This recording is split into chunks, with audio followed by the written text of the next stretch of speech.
आप देख रहे हैं सिविटास की लोकप्रिय श्रृंखला we the people of India, जहां हम इंडियन कॉन्स्टिट्यूशन के हर पहलू का बारीकी से अध्ययन कर रहे हैं। स्टूडेंट्स हों या सिटीजन, संविधान सबके लिए जरूरी है, खास तौर से युवाओं के लिए जिनकी सफलता का रास्ता संविधान के पन्नों से होकर निकलता है।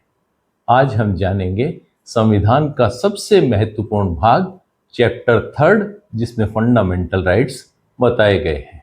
क्योंकि भाग 3 काफी बड़ा है और हर दृष्टि से महत्वपूर्ण है, प्रतियोगी परीक्षा के स्टूडेंट्स हों या सामान्य नागरिक, यह भाग सबको बराबर प्रभावित करता है। आगामी वीडियोज में हम भाग 3 में शामिल प्रत्येक अनुच्छेद का विस्तार से अध्ययन करेंगे, कानूनी प्रभाव को समझेंगे और न्यायिक निर्णयों को भी जानेंगे। लेकिन आज की कड़ी में हम पहले इस भाग का संक्षिप्त परिचय, ब्रीफ इंट्रोडक्शन जान लेते हैं।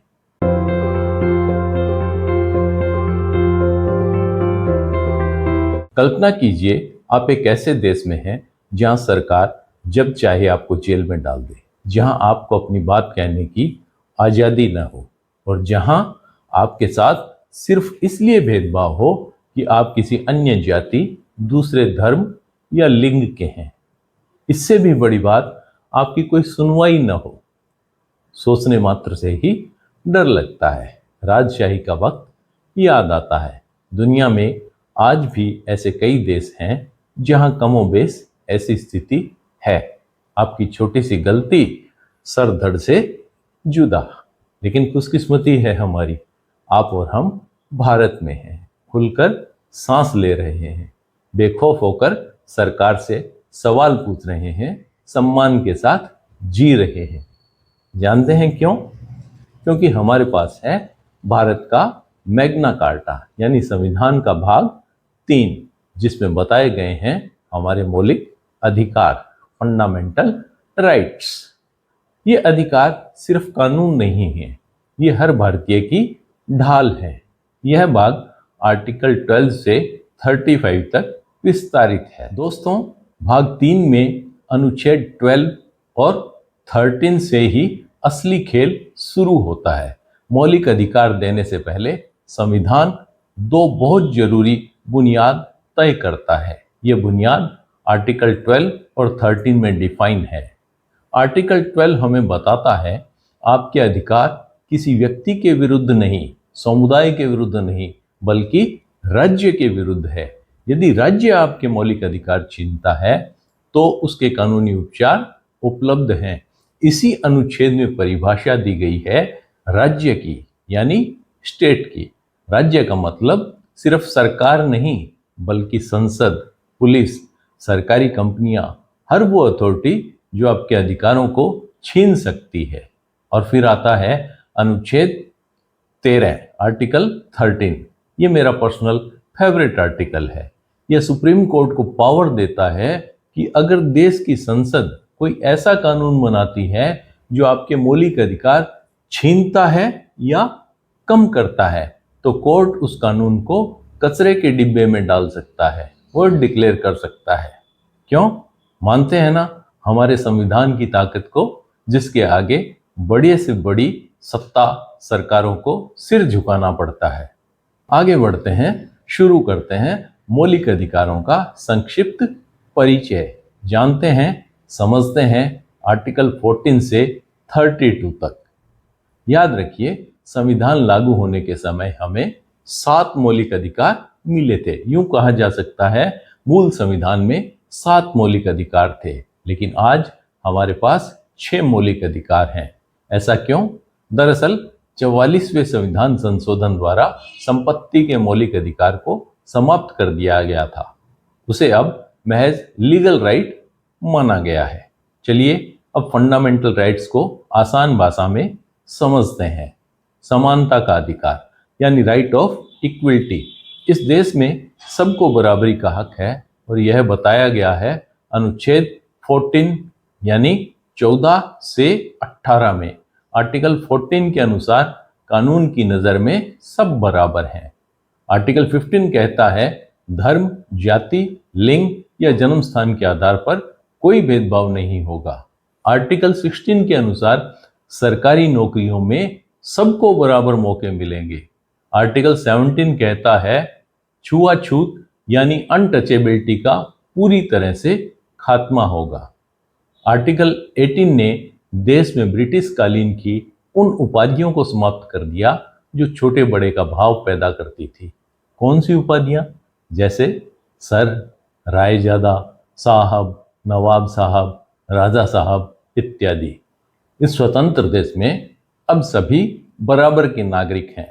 आगे बढ़ते हैं, मूलभूत स्वतंत्रताओं की बात करते हैं।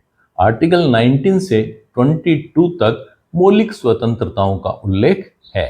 आर्टिकल 19 आपको देता है बोलने की आज़ादी, सभा करने की आज़ादी, संगठन बनाने की आज़ादी, भारत में कहीं भी घूमने फिरने और बसने की आज़ादी। लेकिन याद रखिए, आपकी आज़ादी वहां तक है जहां से दूसरे की नाक शुरू होती है। क्या मतलब? यानी इस आज़ादी पर भी युक्ति युक्त पाबंदियां हैं, होनी भी चाहिए, नहीं तो अराजकता फैल जाएगी। अनुच्छेद 20 आपको दो महत्वपूर्ण अधिकार देता है। कौन से? किसी व्यक्ति को एक अपराध के लिए 2 बार दंडित नहीं दिया जाएगा, और दूसरा, किसी भी व्यक्ति को खुद के विरुद्ध गवाही देने के लिए बाध्य नहीं किया जा सकता। अनुच्छेद 21 हमें जीने का अधिकार देता है। जी हां, राइट टू लाइफ। इसमें सिर्फ सांस लेना नहीं, बल्कि सम्मान से जीना, निजता का अधिकार, राइट ऑफ प्राइवेसी, साफ पानी, शुद्ध हवा का अधिकार भी शामिल है। संविधान संशोधन द्वारा जोड़ा गया आर्टिकल 21A भारत के प्रत्येक बालक और बालिका को शिक्षा का मूलभूत अधिकार देता है। आर्टिकल 23 और 24 में शोषण के खिलाफ अधिकार दिया गया है, यानी राइट अगेंस्ट एक्सप्लॉयटेशन। यह देश के गरीबों और बच्चों का कवच है, यानी सेफ्टी गार्ड। इंसानों की खरीद बिक्री, ह्यूमन ट्रैफिकिंग और जबरन मजदूरी पर रोक है।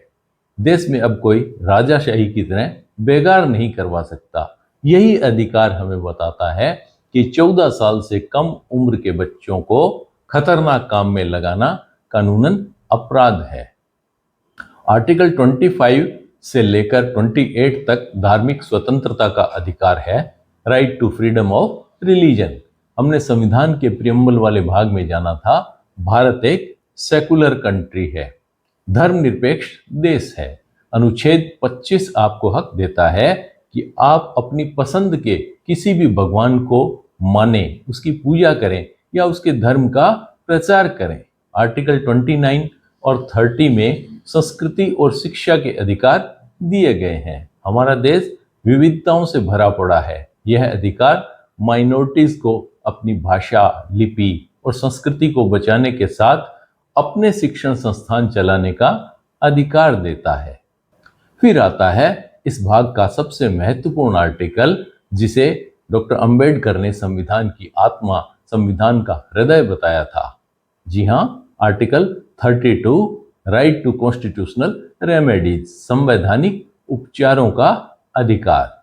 जरा सोचिए, ये जो सारे अधिकार हैं, यदि सैद्धांतिक रह जाएं, सिर्फ कागजों पर रह जाएं, तो इन अधिकारों का क्या फायदा? शायद इसीलिए अंबेडकर ने अनुच्छेद 32 को संविधान की आत्मा कहा होगा।